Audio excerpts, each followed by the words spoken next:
At ayan na nga, tipid tips mga ka-Oragon. So kailangan natin ng ganito maging practical para naman makatipid tayo dahil sa sobrang mahal ng mga bilihin, 'di ba? Lalong mga feeds ngayon na pampakain natin sa ating mga alaga.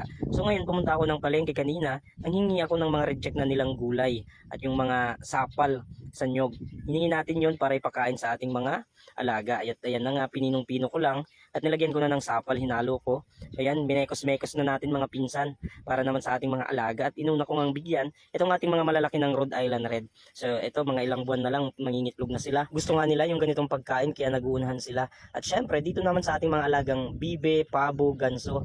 So bibigyan natin, so kailangan natin lagyan ng tubig para naman diretso inumin nila. So ayan, nagtipon-tipon agad sila at maguunahan. Kaya naman nilagyan muna natin yung isa. Kung mapapansin nyo, ang lalaki na ng mga alaga natin at dumadami na sila. Kaya naman dumadami na ang patuka sa kanila. So kaya kailangan natin yung mga ganitong patuka, yung mga alternatives para naman makatipid tayo sa ating mga alaga. At the same time, para maging healthy sila. Maganda talaga kapag may mga alaga ka. Kasi once na na-stress ka sa anumang bagay, puntahan mo lang sila at mawawala na. So hanggang dito na lang ating video. Thank you, bye bye.